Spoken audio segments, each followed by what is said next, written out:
Bienvenidos, almas apasionadas por la psicología y el arte cinematográfico, de vuelta al canal Secretos de Sueños. Hoy, no nos limitaremos a ver simplemente un episodio, sino que llevaremos a cabo una cirugía psicológica conductual sin precedentes, interviniendo profundamente en cada neurona de los personajes, en el desarrollo más reciente de la obra maestra televisiva, Sueños de Libertad. Prepárense con nervios de acero, porque este será el análisis más masivo, detallado y despiadado que jamás hayamos realizado, donde todas las máscaras de hipocresía son arrancadas y los traumas humanos más primitivos quedan expuestos bajo la cruda luz de la verdad. La fractura desde el interior del desayuno familiar. El episodio se abre con una escena matutina que conlleva un profundo contraste en la familia Salazar. El escenario comienza cuando la esposa, Nieves, está en medio de una llamada telefónica, con un rostro cargado de ansiedades. Inmediatamente después, los dos hermanos, Miguel y Mabel, bajan las escaleras trayendo el aire somnoliento de la mañana, y se sientan a la mesa del comedor con su madre. La aparición del padre, Pablo, poco después, parece completar la imagen de una familia modelo, pero es exactamente el detonante de una bomba psicológica de relojería. Miguel se queja de un extraño dolor de cabeza que apareció después de haber dormido profundamente durante 12 horas. En lugar de mostrar la preocupación habitual, Mabel comienza a soltar una retahíla de áridos conocimientos biológicos sobre cómo los alcaloides del café inhiben los neurotransmisores. Desde una perspectiva psicoanalítica, la reacción de Mabel no es simplemente una demostración de conocimiento, sino un mecanismo clásico de defensa psicológica. La intelectualización de las emociones es la forma en que los niños de familias al borde de la ruptura utilizan con frecuencia. Mabel se aferra a la información racional, a verdades científicas irrefutables, para crearse una armadura invisible con el fin de evadir el tener que enfrentarse a las emociones caóticas que están carcomiendo su hogar. El dolor de cabeza de Miguel también es una forma de somatización de las tensiones psicológicas subyacentes que se están fracturando en esta misma casa. Inmediatamente después, esa falsa paz se hace añicos oficialmente, cuando Nieves y Pablo anuncian que tienen un asunto importante que informar antes de que todos se dispersen para ir a trabajar. La amarga broma de Miguel sobre el hecho de que toda la familia Salazar vaya a trabajar junta resuena como el tono desafinado de un violín, anunciando la sentencia de muerte de un hogar. La represión psicológica explota cuando la reunión familiar se lleva a cabo oficialmente. Cuando Pablo y Nieves admiten que su crisis matrimonial es irremediable, y que Pablo seguirá viviendo en la casa pero solo como extraños, Miguel reacciona de inmediato con el fuego de la indignación juvenil. Necesitamos analizar con sumo cuidado la motivación psicológica de Miguel aquí. El conflicto entre Miguel y Pablo no surge en absoluto de ninguna lucha de poder o estatus en la familia. El núcleo de la ira extrema de Miguel proviene de su cosmovisión moral y sus puntos de vista personales increíblemente rígidos sobre la fidelidad, la honestidad y los valores fundamentales de una persona. Cuestiona duramente que sus padres usen una fachada de hipocresía para mantener las apariencias, temiendo a los chismes, en lugar de atreverse a vivir fieles a sus emociones. Miguel se niega a dejarse arrastrar por ese cobarde estilo de vida de compromiso. Nieves, la mujer que lleva heridas sangrantes en su corazón, admite con absoluta impotencia que lo que se ha roto entre ellos es irrecuperable. El dolor de Nieves alcanza su punto máximo cuando menciona su intención de solicitar la anulación del matrimonio, pero está atada por el miedo a exponer sus asuntos privados a la sociedad. Este detalle es invaluable, ya que retrata de manera realista la tragedia silenciosa de la mujer bajo el antiguo régimen patriarcal. Prefieren aceptar el encarcelamiento de sus almas en un matrimonio clínicamente muerto, en lugar de enfrentar las lenguas venenosas del mundo. Pablo intenta justificarse con débiles palabras de que su traición ha destruido la confianza. Cuando quiso restaurarla, solo causó más daño. Su decisión de mantener una falsa fachada de felicidad se encuentra con el máximo sarcasmo de Miguel, quien prefiere elegir una verdad cruel antes que una mentira perfecta. La inocencia que alberga la semilla del peligro. Cambiando de espacio a otra mañana en la casa de Begoña, somos testigos de una interacción aparentemente inocente, pero llena de semillas de peligro, entre ella y la pequeña Julia. La escena comienza cuando Julia muestra con entusiasmo un hermoso dibujo que planea regalar a Varda por su cumpleaños. Begoña rechaza hábilmente unirse a la fiesta con la excusa de tener mucho trabajo y querer pasar la tarde cuidando al bebé Juanito. Pero cuando Begoña menciona que la niñera Antonia necesita tiempo para descansar, Julia, con la inocencia de una niña, revela accidentalmente un secreto impactante, que vio a Antonia con un hombre desconocido en el parque. Aunque Begoña intenta usar la razón de un adulto para enseñarle a Julia sobre la necesidad de respetar la privacidad y la vida personal de Antonia, esta escena ha sembrado un miedo inmenso en el corazón de la audiencia.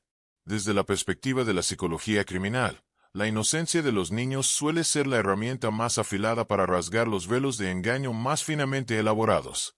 Begoña es completamente inconsciente de que esa niñera dedicada y amable llamada Antonia es, en realidad, Beatriz, una serpiente venenosa enroscada dentro de su propio hogar. El hecho de que Antonia se reúna furtivamente con un posible cómplice en el exterior demuestra un desprecio por la ley y la suprema arrogancia de aquellos con personalidades narcisistas tóxicas.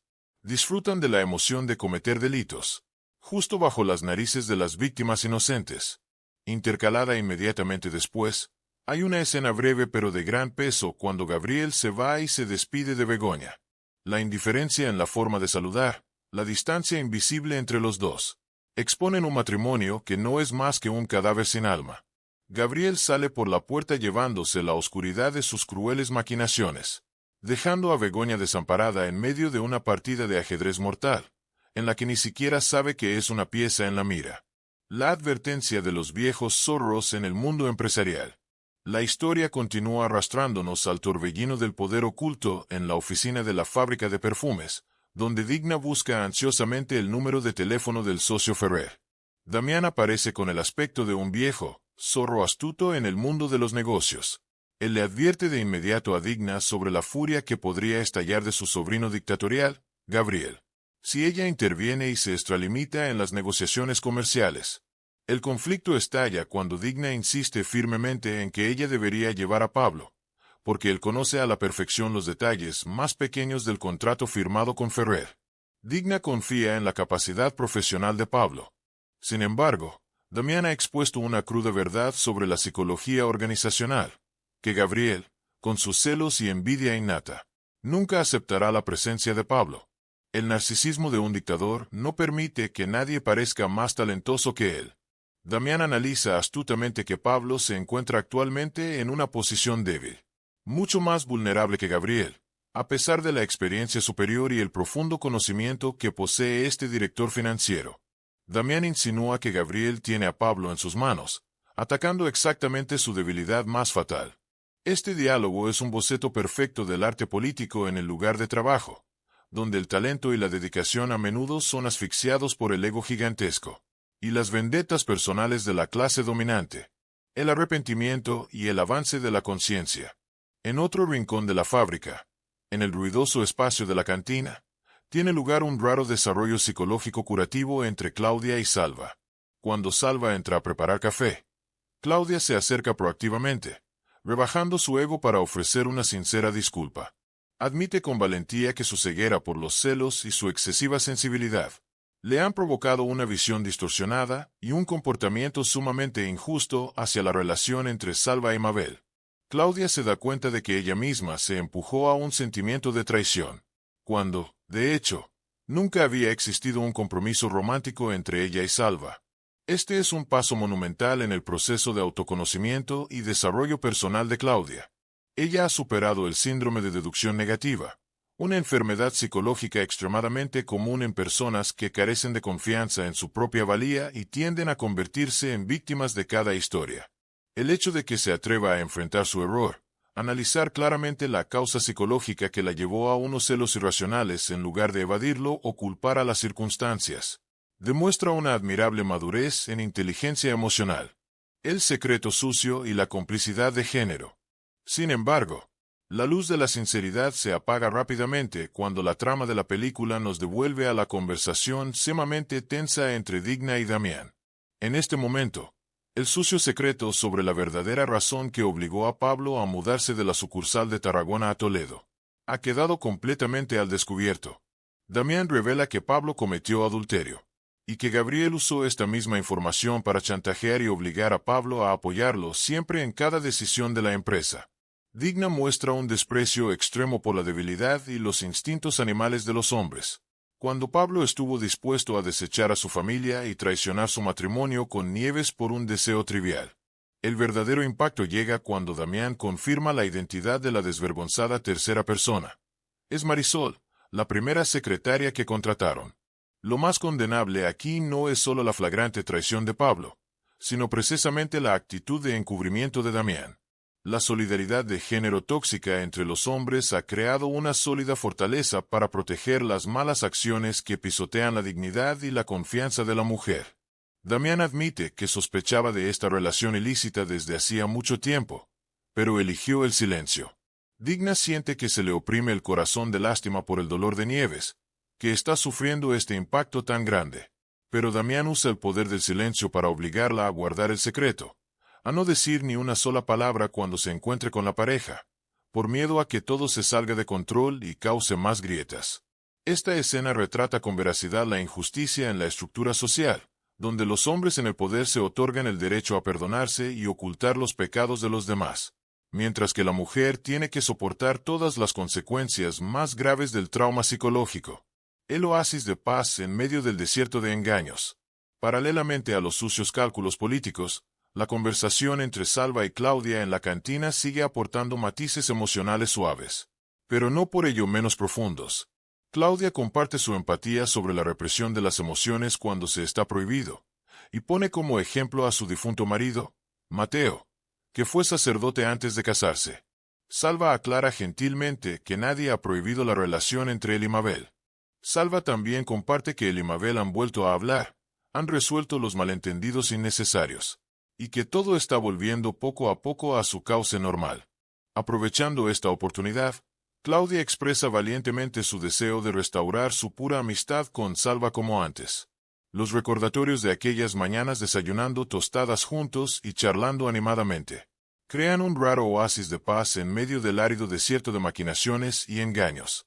Esta escena sirve como una necesaria válvula de escape psicológico para la audiencia, afirmando que no importa cuán podrido esté el mundo que los rodea, la necesidad de una conexión genuina y de compartir las cosas más simples siempre sigue siendo el instinto más primario y hermoso de la humanidad. La cumbre de la cobardía y la hipocresía. Esa paz es demasiado frágil, y rápidamente se desgarra cuando la cámara se vuelve hacia Tasio y Paula. La escena que se desarrolla es una exhibición absoluta de cobardía e hipocresía en el amor. Tasio, con un rostro lleno de culpa pero completamente desprovisto de valentía masculina, intenta alejar a Paula y cobardemente declara el fin de todo. Llama a lo que pasó entre ellos solo un error lamentable que no debió haber sucedido. Paula, como una polilla lanzándose al fuego de la desesperación, grita y ruega el reconocimiento del hombre al que tontamente ha entregado su corazón.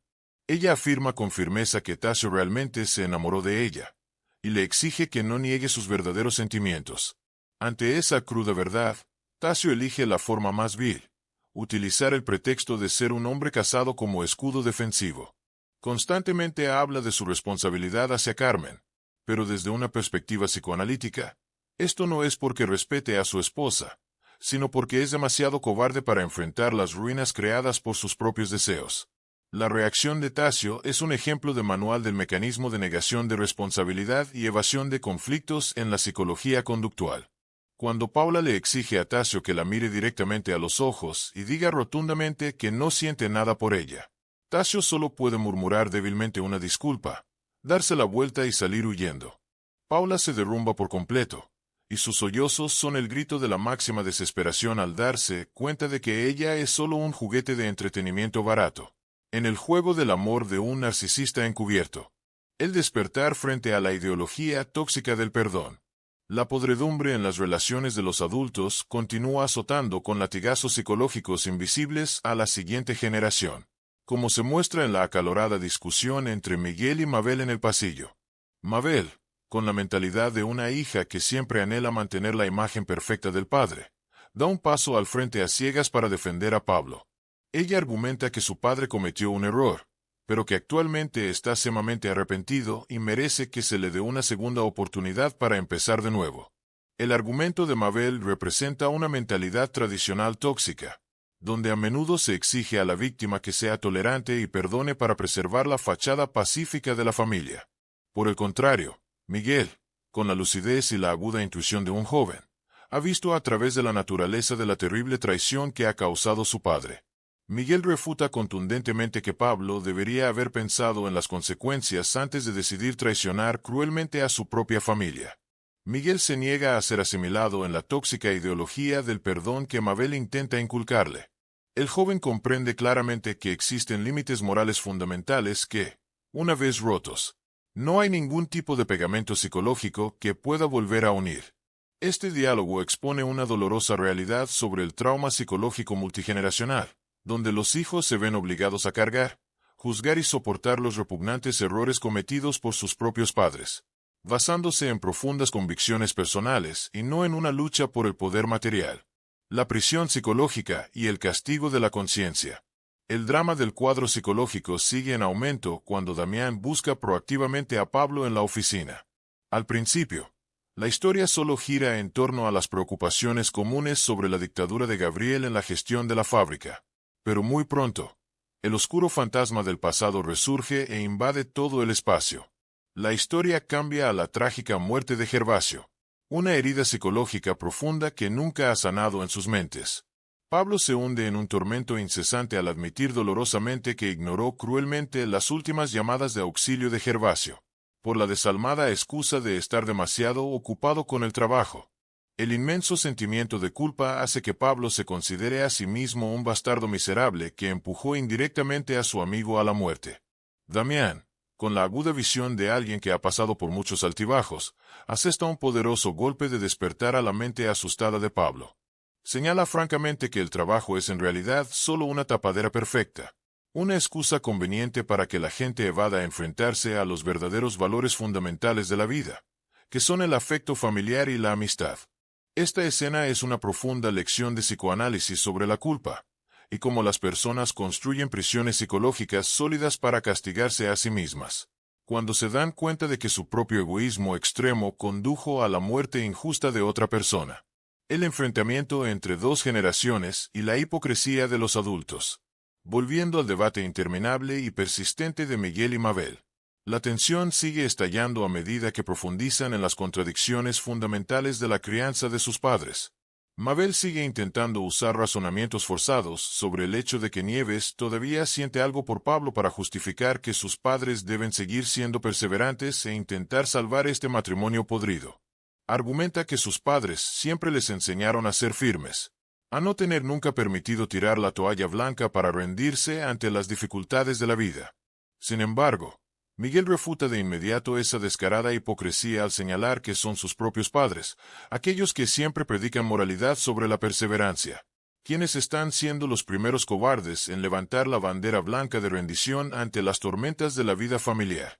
El joven condena enérgicamente la falsedad de la generación anterior, quienes continuamente obligan a sus hijos a vivir de acuerdo con estándares morales elevados que ellos mismos ni siquiera pueden alcanzar. La reacción deprimente de Miguel y su negativa a aprender algo de este desastre es un testimonio del colapso total de la imagen de los padres en la mente de los niños que alcanzan la edad adulta.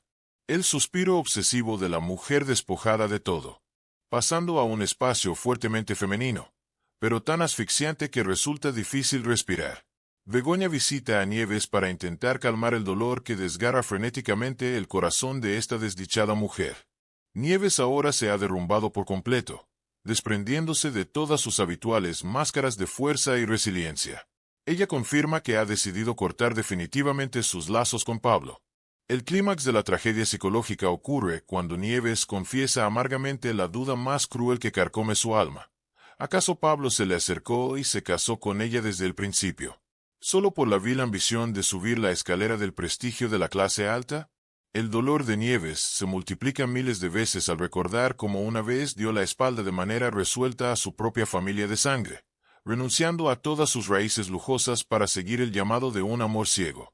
Y ahora es traicionada por ese mismo amor, apuñalada por la espalda y empujada a una soledad extrema sin salida.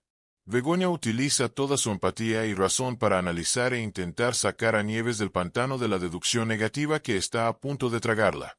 Begoña afirma con certeza que Pablo alguna vez amó apasionadamente a Nieves, porque el sufrimiento extremo que Nieves está experimentando en este momento es la prueba más clara y cruda de que alguna vez tuvieron un amor verdadero. Este segmento resuena como un suspiro obsesivo sobre el precio demasiado alto y sangriento que una mujer tiene que pagar al poner toda su vida y confianza en manos de un hombre, solo para terminar perdiendo tanto el apoyo de su familia como su propio valor de autoestima. La asfixia de la clase baja de la sociedad. El ritmo de la película cambia abruptamente, trayendo consigo una atmósfera asfixiante y amenazante cuando el personaje Gorito aparece en la tienda de Salva. El rostro de Gorito muestra la desesperación y el agotamiento de alguien arrinconado. Pronuncia unas lúgubres palabras de despedida, admitiendo la cruda verdad de que es incapaz de sobrevivir por el camino de la honestidad y que la oscuridad de la pobreza lo está devorando. Gorito confiesa su debilidad y expresa su profunda gratitud porque Salva es la única persona que realmente lo ha ayudado y lo ha tratado bien. Salva, con su naturaleza bondadosa y caballerosa, intenta retener a su amigo invitándolo a una copa de despedida. Pero en ese mismo instante ocurre un suceso aterrador, cuando Gorito sufre repentinamente un ataque agudo de asma, arañando el aire en estado de pánico extremo al no llevar consigo su inhalador salvavidas. Esta escena es manejada con una técnica cinematográfica excelente, creando un ritmo palpitante que asfixia a la audiencia. Desde una perspectiva simbólica, el ataque de asma de Gorito es la metáfora de la asfixia de la clase baja de la sociedad. Personas que se ahogan en la pobreza y la culpa sin ningún salvavidas. Salva tiene que llevar inmediatamente a Gorito a la enfermería para urgencias, exponiendo la fragilidad de la vida humana ante la adversidad. La cruel acusación al egoísmo. Entrelazado en esta cadena de acontecimientos está el diálogo a vida o muerte entre Marta y Chloe. Bajo la presión de una conciencia remordida, Chloe finalmente tiene que confesar una cruel verdad, que sabía de la condición de Fina, quien en realidad es Serafina Valero. A través de la asociación de fotografía, Chloe se enteró de que Fina había contraído una enfermedad sumamente grave y había desaparecido por completo sin dejar rastro, sin que nadie supiera si estaba viva o muerta desde entonces. Cuando esta información llega a oídos de Marta, es como una bomba nuclear que devasta todo su sistema de defensa psicológica. Marta experimenta un estado de shock y trauma manifestado por temblores, pánico, finalmente, un colapso total. Chloe intenta justificar su vil acto de ocultamiento con el motivo del miedo a ser abandonada, el miedo a perder la atención de Marta. Pero para Marta, ese egoísmo es un crimen imperdonable. Marta se atormenta dolorosamente por haber dudado alguna vez del amor de Fina, pensando que Fina la había abandonado, solo para darse cuenta ahora de que la persona que ama puede haber sufrido la enfermedad en la más absoluta soledad. Este segmento es el pináculo de la actuación y el guión, exponiendo la terrible devastación del amor posesivo y el egoísmo en nombre del afecto. La presencia de la muerte en la oscuridad. Continuando con la tensión, vemos que la protección de Salva tampoco puede salvar a Gorito de las garras del diablo. Tan pronto como la sombra de Salva desaparece, Álvaro, el asesino a sueldo de sangre fría, emerge de la oscuridad como la parca que se lleva vidas. Álvaro arrincona a Gorito con una furia extrema porque la temeraria aparición pública de Gorito podría arruinar todo el gran plan. Álvaro interroga a Gorito sobre si le ha revelado algo al trabajador que quedó inconsciente, exponiendo la naturaleza desconfiada y brutal de los delincuentes profesionales. Gorito niega asustado y dice que perdió su inhalador, por eso cayó en estado de pánico. Susurran sobre un sucio trato que involucra la enorme suma de 200,000 pesetas por bienes robados, y programan una reunión en la puerta de bisagra por la tarde. La conversación es breve, pero huele a peligro, revelando la red criminal subterránea que extiende sus tentáculos de pulpo para asfixiar la supervivencia de la fábrica de perfumes. Álvaro representa la brutalidad inhumana, dispuesto a pisotear incluso a los enfermos y débiles para lograr sus sucios objetivos capitalistas. El síndrome de culpar a la víctima y la crueldad de los prejuicios. Pasando a la oscura zona del almacén, otra tragedia psicológica cae sobre la cabeza de Valentina. La joven se desploma sollozando frente a Chloe tras recibir una cruel llamada telefónica de su propia madre biológica. La madre, en lugar de proteger a su hija ante la tormenta de la opinión pública, se une a la multitud maliciosa maldiciendo a Valentina, y anuncia furiosamente que la familia de Rodrigo la acusa de ser la causa de la muerte de su hijo en una pelea con su amante. La tragedia de Valentina es la demostración más clara del síndrome de culpar a la víctima, donde una mujer es despojada de toda su dignidad, apedreada por los prejuicios sociales, amargamente, abandonada por su propia madre para proteger un honor ilusorio. Valentina llora desesperada porque su madre se siente avergonzada de tener una hija promiscua, según los rumores de la gente. El llanto desgarrador de Valentina en el oscuro almacén es una acusación contundente que denuncia a una sociedad corrupta e injusta, que siempre busca formas de condenar a las mujeres vulnerables. El alzamiento de la diosa de la venganza. Mientras tanto, el clímax estalla trayendo un poder destructivo en el espacio donde vive la familia de Tasio. La escena inicial se abre con un corte psicológico profundo cuando Paula se hunde en una corriente de flashbacks sobre recuerdos del pasado, lo que hace que no pueda contenerse y estalle en sollozos. La joven está inmersa en el estancamiento y la miseria por el amor equivocado que por error le ha entregado a un hombre casado. La repentina aparición de Carmen en ese mismo momento de debilidad crea un diálogo lleno de tensión. En cuanto Paula termina de contar su historia, Carmen es incapaz de contener su indignación extrema. Grita en voz alta, arrojando palabras contundentes a quien ha traicionado su confianza, destrozando toda la débil sofistería de Paula. Justo cuando las llamas de la ira arden con fuerza, Tasio entra inesperadamente con una expresión confusa, completamente con la guardia baja ante la caótica situación en su propia casa. Tasio todavía sostiene torpemente un par de guantes en la mano con la intención de regalarlos, pero la situación ha escapado completamente a su control.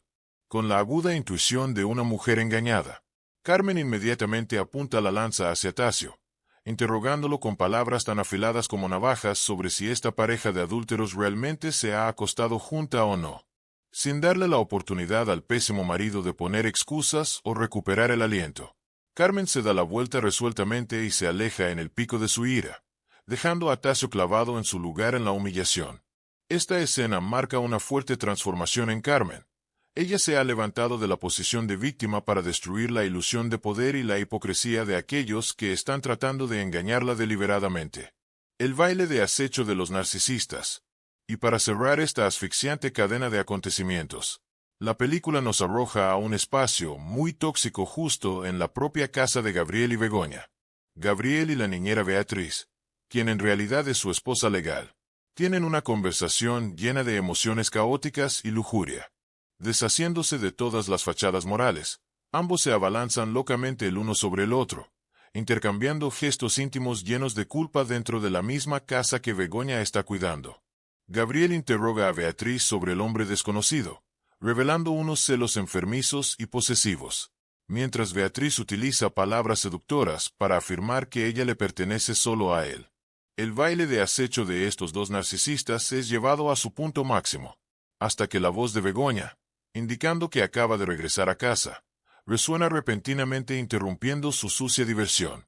En un momento de pánico pero también con mucha astucia, Gabriel y Beatriz se sueltan apresuradamente, ajustando torpemente su ropa y ocultando sus rostros aterrorizados. Cuando Begoña entra, es completamente inconsciente de que acaba de cruzar la línea de una peligrosa aventura furtiva donde tiene que vivir con seres de almas podridas.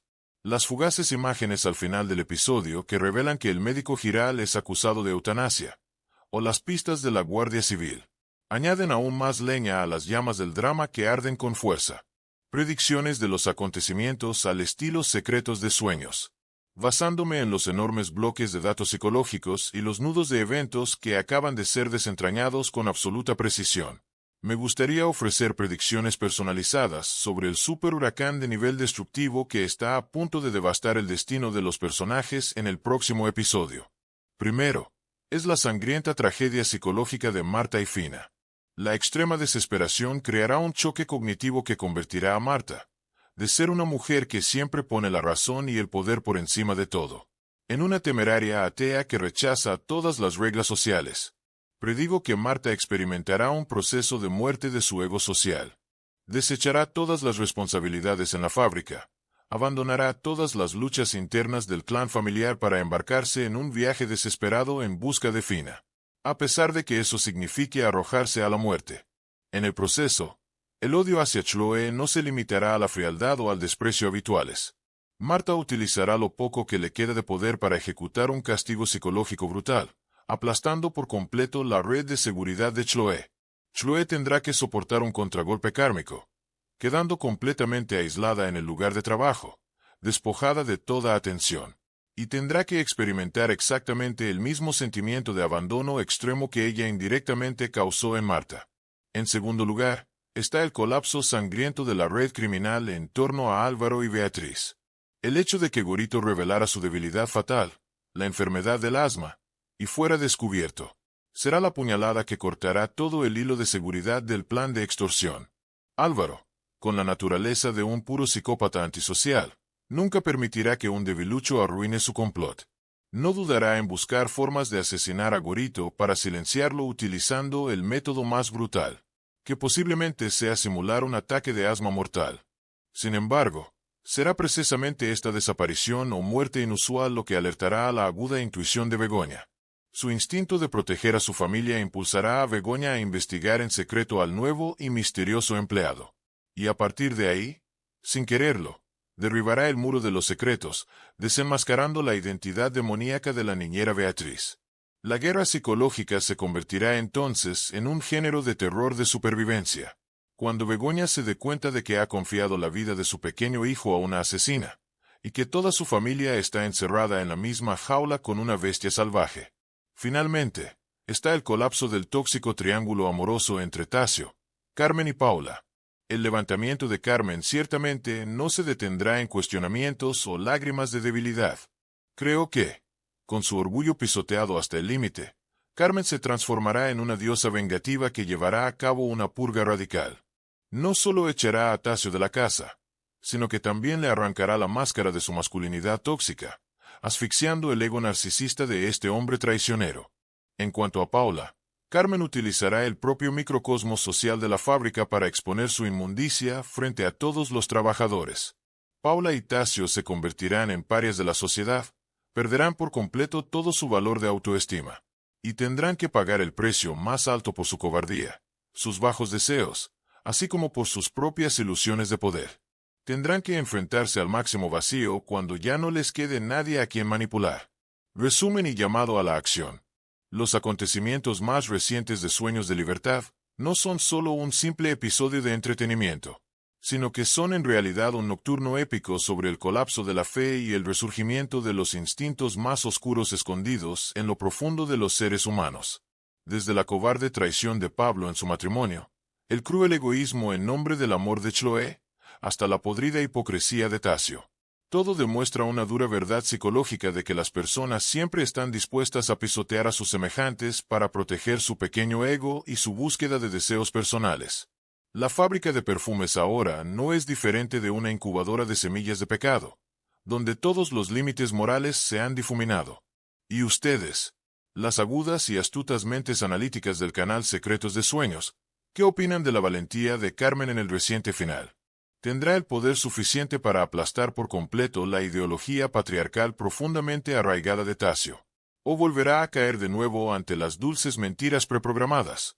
¿Qué táctica psicológica predicen que usará Begoña para lidiar con el demonio Beatriz que está abrazando a su propio hijo? Dejen sus comentarios, sus propias perspectivas psicoanalíticas y teorías psicológicas justo debajo, para que juntos podamos diseccionar aún más profundamente estos rincones ocultos. Y no olviden presionar el botón de seguir al canal Secretos de Sueños, compartir y difundir este video a almas gemelas, para que sigamos apoyándonos mutuamente en los viajes de anatomía psicológica más espinosos, crueles y fascinantes en los próximos episodios. Adiós, y nos vemos en el ojo de la tormenta que se avecina, donde la luz de la verdad quemará todas las fachadas de mentiras, sin dejar ni siquiera un puñado de cenizas.